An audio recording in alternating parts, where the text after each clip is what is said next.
Breaking news, the government have just abolished all the laws governing who can tell their story and about what. We really have no excuse now.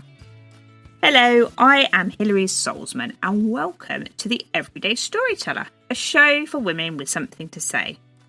So one of the questions I get asked a lot is, am I allowed to tell my story?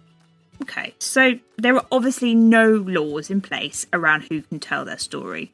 Well, not in a business sense anyway. There are obviously restrictions around plagiarism, defamatory content, hate speech, etc. But we're talking about your personal and business story here. Yet, there does seem to be something unwritten which dictates in your mind whether or not you can tell your story. Often this is fear, and that's totally understandable. Sharing the personal side of you, maybe even some of your vulnerabilities, doesn't come naturally to everyone. It can be really scary, especially if you've got no idea how others will react. Will they judge you?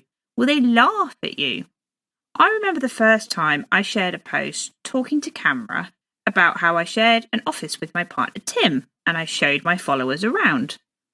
I had a message almost immediately from an ex-client in the corporate world where I'd recently left, asking in a somewhat mocking tone if I was trying to be an Instagram influencer.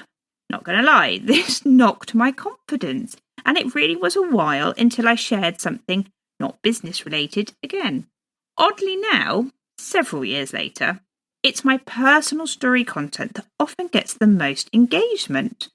Why? Because it's relatable, and my new audience, you wonderful people, value that insight because it helps you connect to who I am and what I stand for.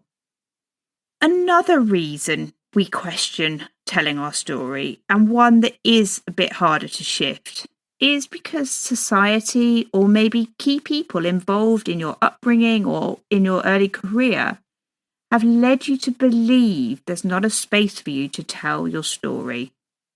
That women shouldn't do that, shouldn't show off about their successes, shouldn't put themselves out there.